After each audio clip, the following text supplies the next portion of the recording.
Saudara, evakuasi pendaki Brasil Juliana Marins membutuhkan waktu 5 hari. Kondisi medan yang curam hingga cuaca ekstrim sempat menyulitkan tim SAR untuk mengevakuasi korban. Kita akan tanyakan langsung kepada tim SAR dan organisasi pencinta alam Wanadri soal sulitnya menaklukkan medan dan cuaca ekstrim di gunung. Sudah bersama kami Ketua Komisi Operasional Dewan Normatif Wanadri bersama kami di Studio Orange. Sudah ada Kang Alisar. Selamat pagi, Assalamualaikum Kang Ali. Waalaikumsalam warahmatullahi wabarakatuh. Sehat ya Kang Ali? Alhamdulillah sehat. Kemudian melalui sambungan Zoom kita juga sudah bergabung dengan tim SAR yang ikut mengevakuasi warga negara asing asal Brazil. Sudah ada Mas Herna Hadi Prasetyo. Selamat pagi, Assalamualaikum Mas Tio. Mas Tio, audio masih di mute, bisa di... Oke, baik. Mas Tio, selamat pagi Mas Tio. Pagi. Oke, Mas Tio, kami ucapkan terima kasih pada seluruh tim evakuasi yang sudah bertugas begitu ya sampai akhirnya berhasil mengevakuasi jenazah Juliana Marins di hari kelima. Mas Tio, ini adalah penampilan perdana Anda di televisi. Bisa diceritakan kondisi medan di lokasi jatuhnya korban sejauh ini? Baik, untuk medannya memang sangat ekstrim. Yang pertama kita di Holing itu di sejauh 40 meter, 400 meter, kemudian ada teras 1, kemudian teras 2. Jadi kalau kita lihat dari gambar dari drone itu ada seperti flat, miring, lurus, kemudian namun di situ ada lagi ada teras ke-1, ada teras kedua. Oke. Nah, disitulah si korban itu berada di teras yang kedua itu yang kita harus traveling lagi sejauh sekitar 200 lagi. Jadi dari yang tadinya itu kelihatan yang hari pertama, hari kedua itu 200 meter yang pertama, dan itu kita kemarin mencoba lagi untuk turun ke 200 meter lagi seperti itu. Jadi cukup sulit. Kemudian memang perjuangan sangat luar biasa karena di situ banyak batu-batu juga nimpa untung kita bawa peralatan yang safety seperti helm sehingga bisa mengamankan kepala kita ketika ada banyak batu jatuh di situ gitu. Oke, Mas Tio, berarti Anda adalah orang yang terjun ke bawah untuk kemudian mengevakuasi jenazah korban Juliana sampai di kedalaman 600 meter atau kemudian ada shifting di sana? Suaranya bisa sedikit besar. Oke, Mas Tio, kami ulangi kembali. Berarti Mas Tio adalah orang yang turun ke bawah untuk menjangkau bagaimana posisi dari korban Juliana Marins ini untuk bisa dievakuasi ya, Mas? Iya, salah satu karena kita sebetulnya yang turun ada 7 tim, kemudian dari titik yang korban itu turun lagi, kita yang diturunkan ada 4 orang. Ada saya yang pertama dari Basarnas, kemudian ada saya, ada Agam, kemudian ada satu Mas Bang Botol. Ada 4 orang yang untuk menuju ke titik korban itu gitu, karena jaraknya masih lumayan lagi untuk menuju ke titik yang teras kedua ini seperti itu. Apa kendala yang paling besar pada saat Anda dan juga tim di sana untuk mengevakuasi, karena memang itu kan medannya curam sekali gitu, terjal, bahkan di sana kan memang berpasir begitu dan juga berbatu. Betul. Untuk bagian atas itu banyak pasir dan batu lepasan, sehingga apabila kita tidak hati-hati itu bisa juga mengancam nyawa si teman-teman ini, keselamatan teman-teman ini yang evakuasi. Kita harus selalu menjaga, ngasih tahu kalau ada batu jatuh dan segala macam kayak gitu, kita langsung menghindar dan medannya memang sangat ekstrim ya. Jadi yang teras pertama dua ini 90 derajat. 90 derajat itu bisa dibayangkan dan batunya lepas semua. Ada banyak batu lepas yang itu juga bahaya. Sedangkan kita di malam kemarin itu kita sampai kita ngecampnya di kita melakukan flying camp. Jadi kita menggunakan angkur-angkur yang ada di situ, kita bikin batu-batu yang ada di situ kita board, kemudian kita bikin flying camp, itu kita pasang pengaman angkur. Jadi kita tidur yang mungkin di drone itu kita kira ada flat, lokasi flat, ternyata semuanya miring dan batu lepasan, sehingga kita tidur itu tidak menggunakan tenda, tidak menggunakan flysheet, kita hanya menggunakan sleeping bag sama SB sama jaket yang seadanya di situ dan menggunakan pengaman. Kalau tidak kita merosot. Dan kita jaraknya sama korban ini kurang lebih 3 sampai 4 meter jarak kita tidur atau camp di situ. Gitu.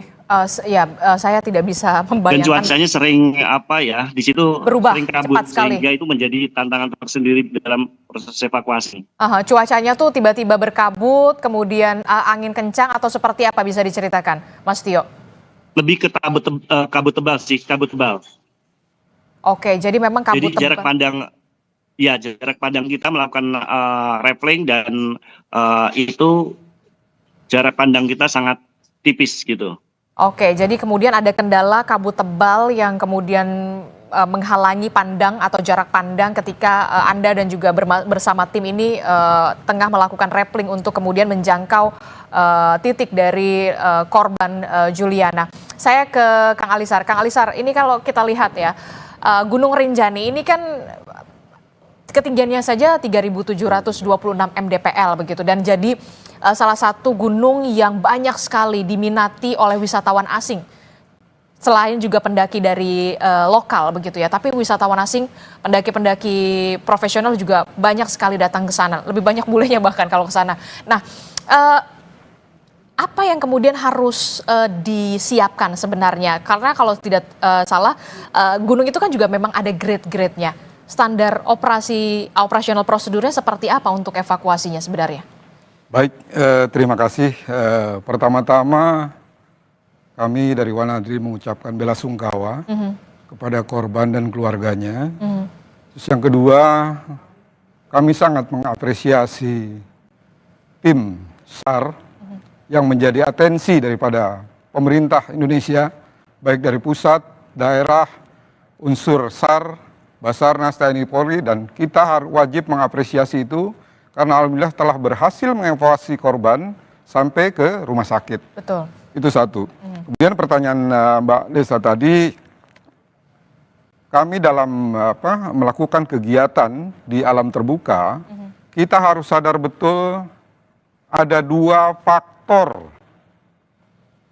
Kita harus paham betul ada 2 faktor bahaya yang wajib para penggiat ketahui. Pertama adalah bahaya subjektif. Bahaya subjektif itu seperti apa? Artinya adalah bahaya yang berasal dari pelaku sendiri atau penggiat. Oke. Dan itu bisa dimitigasi atau bisa dilatih atau bisa dimaksimalkan.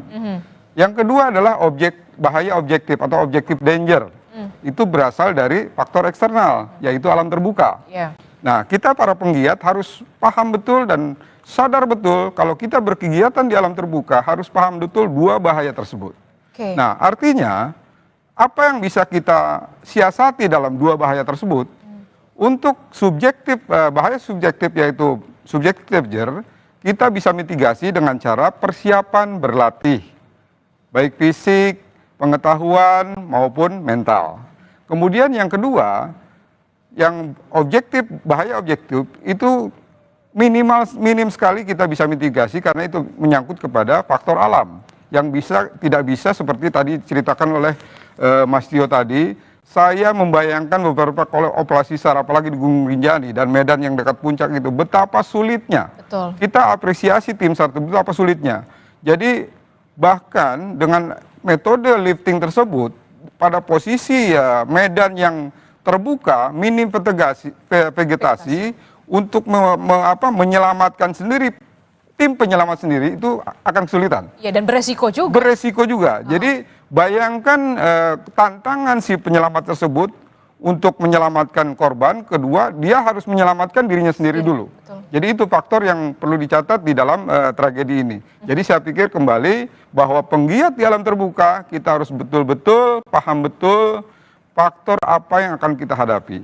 Demikian, Mbak. Oke, jadi nggak bisa tiba-tiba, oke kita naik gunung deh gitu ya. Tiba-tiba berniat untuk naik gunung, yang dilihat Gunung Rinjani lagi kan. Betul. Memang harus ada persiapan khusus yang harus dilakukan setidaknya 1 minggu sebelumnya. Betul. Jadi apalagi Gunung Rinjani, memang kan gunung-gunung vulkanik Indonesia kan sangat indah, Mbak. Betul. Jadi itulah jadi sangat indah, tujuan destinasi wisata baik pendaki maupun wisata itu baik nasional maupun luar negeri.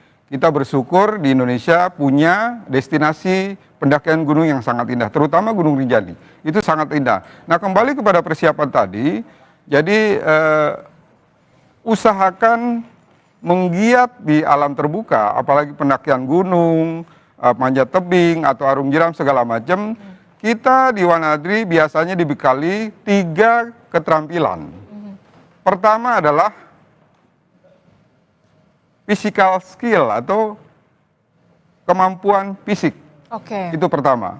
Yang kedua technical skill atau pengetahuan teknis. Yang ketiga adalah environmental skill. Jadi pengetahuan lingkungan. Apa artinya? Jadi yang pertama adalah mengenai physical skill. Kita akan bepergian atau akan melakukan kegiatan dalam terbuka, medannya seperti apa, kita sesuaikan dengan kondisi kita.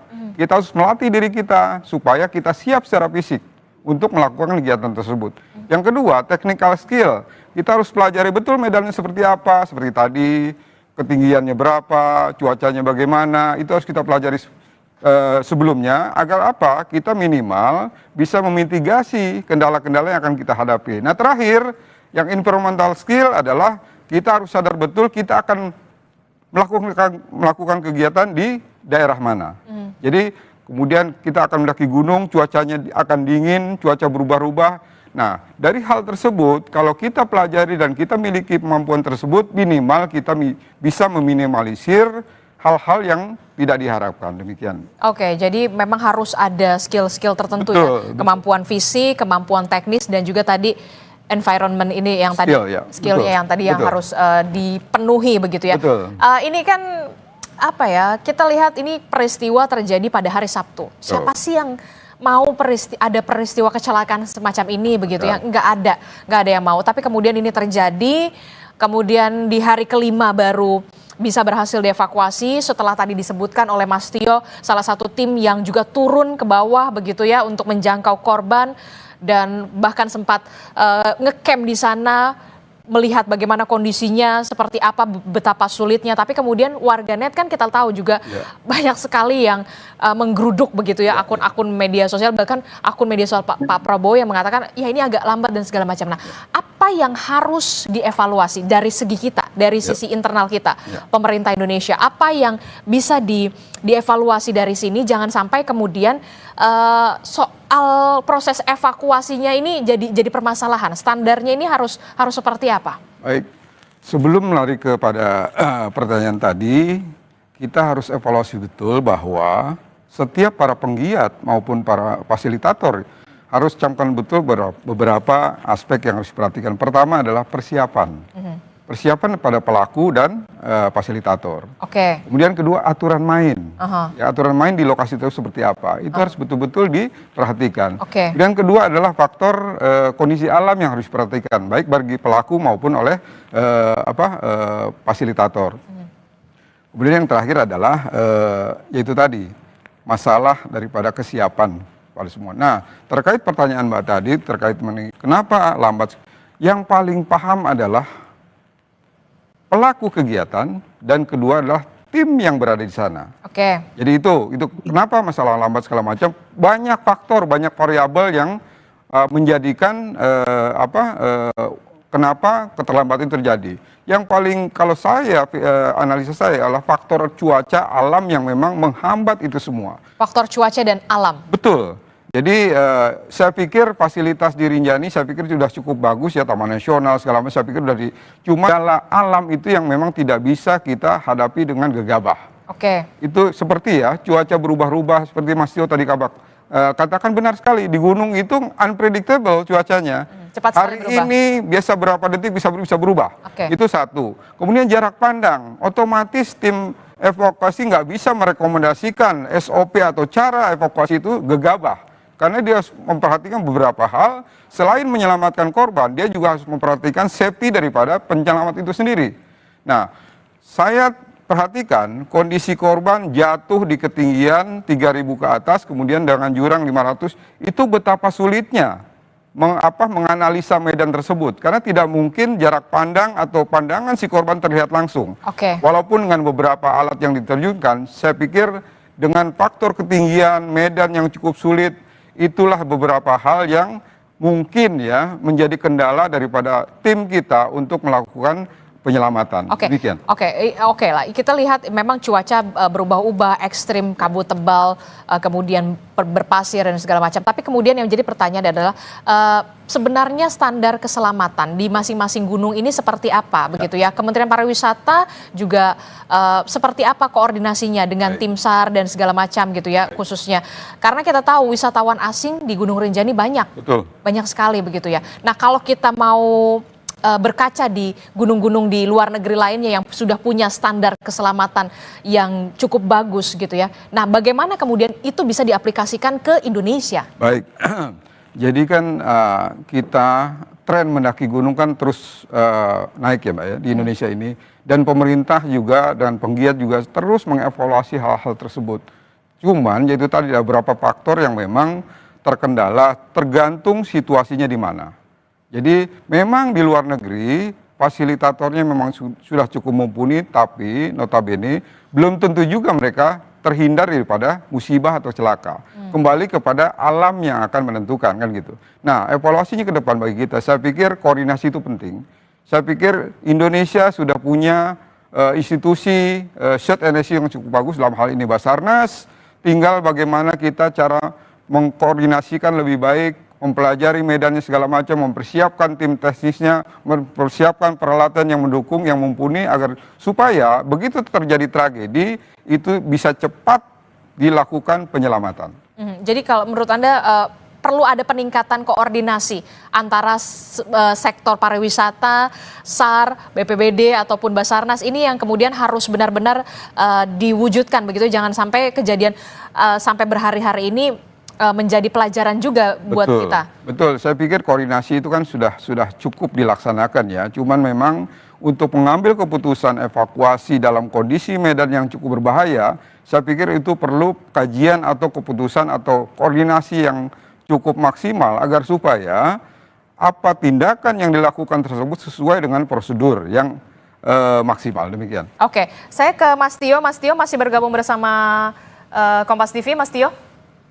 Iya, masih. Ya, Mas Tio, saya ingin tahu untuk standar keselamatan di Gunung Rinjani sendiri dari yang sudah Anda lakukan di sana, begitu seperti apa sebenarnya? Dari segi peralatan, kemudian tim, begitu ya, seperti apa di sana? Karena ya sedikit sedikit agak miris begitu ketika warganet begitu ramai-ramai menggeruduk begitu media sosial bahkan milik Pak Prabowo yang mengatakan ini kok lambat sekali ya gitu. Apa yang ingin Anda sampaikan sebenarnya?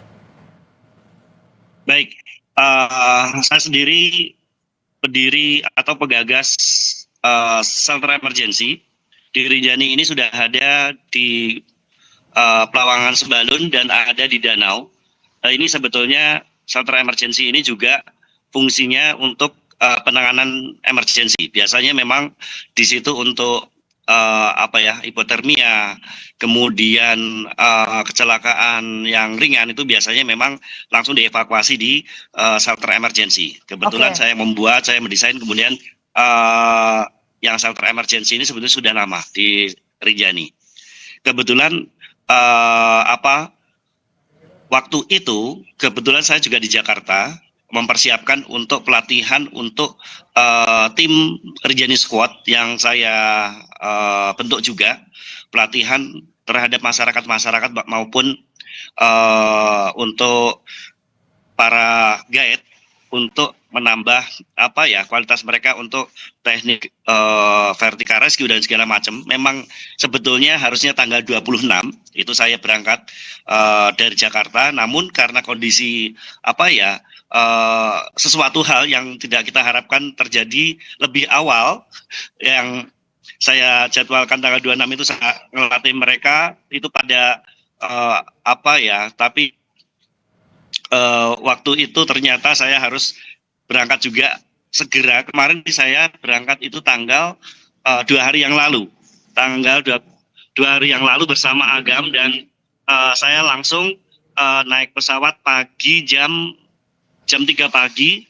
Sampai saya langsung membawa peralatan-peralatan dan naik ke Cemoro Nunggal. Saya bergabung bersama tim yang sudah ada di sana dan membantu evakuasi. Dan memang yang pertama kendala cuaca serta medan ekstrim ini bisa dianggap remeh di sana, sehingga yang tadinya mungkin secara kita gambar dengan dari drone itu kurang lebih turunnya itu kurang lebih sekitar 400 atau 500 itu masih kurang kemarin itu peralatan. Jadi memang ini bersama tim juga ini terpanjang selama evakuasi ini, jaraknya kita traveling itu juga yang pernah sudah sebelumnya ini terjauh. Begitu. Jadi ini adalah rappelling terjauh dan karena memang di atas 500 meter ya Mas ya? Lebih, 600 meter begitu ya untuk menjangkau titik korban ini untuk bisa berhasil dievakuasi. Tentu tidak mudah sama sekali. Terakhir Mas Tio, apa yang ingin Anda sampaikan, tips untuk para pendaki yang ingin kemudian tidak hanya mendaki Gunung Rinjani, tapi juga gunung-gunung lainnya yang ada di Indonesia, yang kita tahu memang medannya terjal, medannya tidak mudah begitu. Jangan sampai kemudian peristiwa-peristiwa semacam ini tidak terjadi lagi ke depannya. Mas, persiapan apa yang harus dilakukan? Baik, yang pertama pastinya pelajari dulu kita mau ke gunung yang mana, sebanyak mungkin informasi yang harus kita kita pelajari. Kemudian perlengkapan tidak hanya P3 saja, tapi mulai dari obat-obatan pribadi dan tenda atau peralatan yang memadai. Kemudian karena tiap gunung beda-beda karakternya ya, sehingga kita harus butuh persiapan yang cukup matang. Tidak hanya sekedar kayak jalan-jalan, karena ini olahraga ekstrim, sehingga kita persiapan harus matang seperti itu. Oke, baik. Terima kasih Mas Tio atas waktunya sudah menyempatkan untuk berbincang bersama kami yang merupakan salah satu dari tim evakuasi terkait dengan jatuhnya warga negara asing asal Brazil ini di Gunung Rinjani. Sekali lagi kami mengucapkan terima kasih dan juga kepada rekan-rekan di sana, Mas Tio, dan juga ada Kang Alisar juga terima kasih sudah berbagi perspektifnya di pagi hari ini. Terima kasih Mas Tio dan juga Kang Ali. Assalamualaikum, selamat pagi, sehat selalu. Waalaikumsalam warahmatullahi wabarakatuh. Selamat pagi, waalaikumsalam warahmatullahi wabarakatuh.